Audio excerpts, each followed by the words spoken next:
XoxoSiera, and I'm back. So today basically I'm going to be talking to you about something that I know is kind of a hard thing to gauge with us naturals, us curly girls, kinky kids. I know it's kind of hard to figure out how to kind of keep your hair moisturized throughout the day. You get out the shower and it's good, but then like 5 minutes later it's bad. These should help you, hopefully, and if they do help you, then drop a like, drop a subscribe, drop a comment. But if you don't want to comment, don't feel pressured to. I'm not bullying you. So let's just get started because I hate long intros. So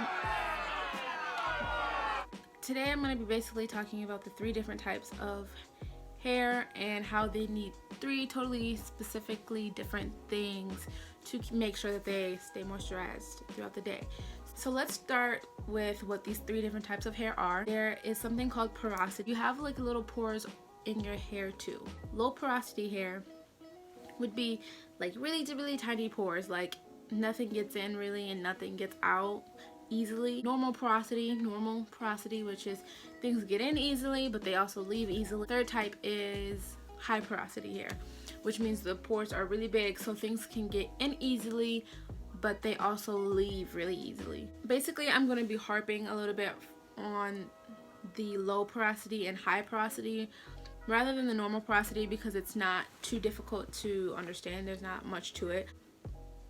It's a gift from God, but not many of us have it, so I'm not going to spend too much time on it. So I'm going to start with low porosity hair. You're going to find a lot of low porosity hair is thicker, kinkier hair around the 4C, 4B range. Not always, because there's a lot of people who have low porosity hair that have like 3B or 3C, but it's common, it's really common around the kinkier textures of hair. To know if you have this type of hair, you basically have to test it out. I know that there's a lot of people who say if you take a strand of your hair and put it in water, if it sinks, it's this, if it floats, it's that. I've tried that and it didn't really work because you have to really kind of make sure that that hair is like so squeaky clean. Like it's not accurate. So what I would say is if you get in the shower and you kind of have beads sit on top of your hair instead of like go in your hair, and your hair is kind of basically dry still, but like the water is kind of sitting on top of your hair, then that is a kind of a big sign to tell that you have low porosity hair. I'm going to tell you how to moisturize it. But if you get in the water and your hair just gets wet instantly, then you probably have normal or high porosity hair. So for low porosity hair, how to make sure that it stays moisturized is once the water and the moisture is in the hair, it kind of is in there. Like it's not gonna easily just come out like high porosity hair would. So basically what you want to do is you want to use warm water to open the pores of your hair. Like a lot of times people will say like rinse curly hair with like cold water, but if you do that, that's gonna close the cuticle of your hair and it's gonna close the pores and stuff like that, and nothing's gonna be able to get in it. You want to make sure that you use warm water when you're washing your hair, when you're rinsing your hair, everything like that, so that it's open, like. And then once it's open, you can put your conditioner in and all of that stuff. Take some cold water in like a spray bottle and then put your like your moisturizers, your whatever in, and then spray your hair with cold water, because that means that you're done, like you're done with the whole process. Because if you get out of the shower and your hair is sealed already, it's gonna be hard for those other products to get in, if that makes sense. Does that make sense? When you're done with everything, cold water, to make sure that like that's like your sign still delivered, like you're done, and then you should be fine. You should be fine. Now moving on to high porosity hair, which is what I have. A lot of times people with damaged hair or like heat damaged hair or color damage, things like that, you find high porosity is in this range kind of. So basically high porosity hair, like I said, it gets your hair absorbs water and everything quickly, but then also it leaves it very quickly and it doesn't stay. Like I said, I was going to tell the difference. Normal porosity, it gets in your hair and it stays in your hair, so it's kind of like the best of both worlds. But with high porosity hair, like the water will go in and then come right back out, so you'll have really dry hair at the end if you don't know how to seal it properly. So for high porosity girls, we're kind of different. Since the pore is so open, you want to be able to wash your hair with cold water. I don't know, it's like kind of gross, and like nobody wants to wash their hair with cold water, but it's kind of necessary if you have high porosity hair, if you want that moisture, that bounce, that jiggle, that spring back. I have braids right now, but like boing, you know what I'm talking about. You feel me. You make high porosity work for you. So you get in the shower, you want to wash your hair with cold water, and you want to rinse it with cold water, because you want to make sure that all that moisture that you're getting in your hair, you want to make sure that you're sealing it as soon as possible. You want to make sure that you're closing the cuticle. So let's take, for example, this paintbrush, okay? With high porosity hair, the paintbrush is your hair is always like this. Cold water makes your hair do this, because when it's open, anything can come in and anything can go out.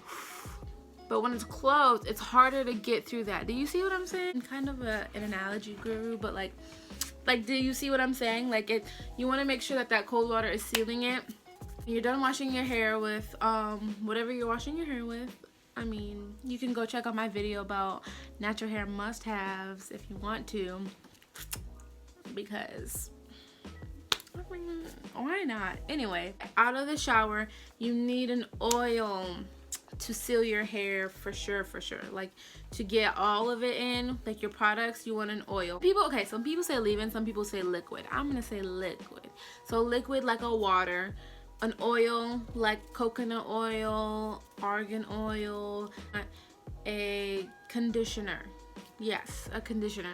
So I think, or cream. A cream or conditioner. I'll do the LOC method, where I put water on my hair. So I'll take a spray bottle and put cold water on my hair, and then I will put coconut oil over it, and then I'll put like a cream, like a curl activator from Kintu or something like that.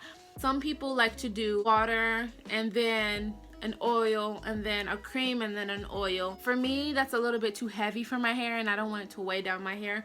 But if you have hair that can like sustain a lot of product, then you can do water, oil, cream, oil, and then that'll make sure that your hair is like bouncy girl, springy. To test out these things, you can do half and half catering to one porosity and then half catering to the other porosity, just to make sure I knew which one was mine. And by the end of the day, one was like and the other one was like, oh, okay, well, it's pretty nice, you know. So you want to make sure you know what you're doing. You can kind of mess up your hair if you decide to use the different methods and you're not using it for the right kind of hair that you have. Now, what? Mom, film a video. Why? What? Oh, so sorry.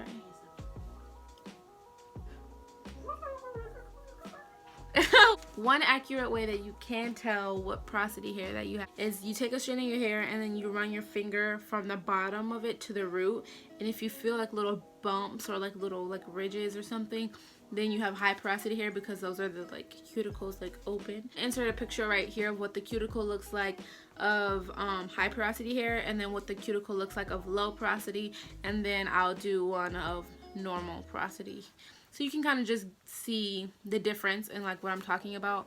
I hope you enjoyed. I hope that this helped you.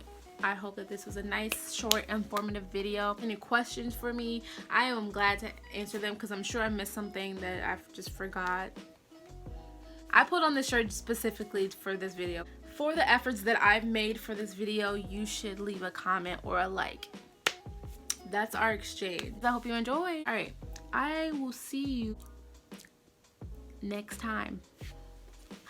Bye.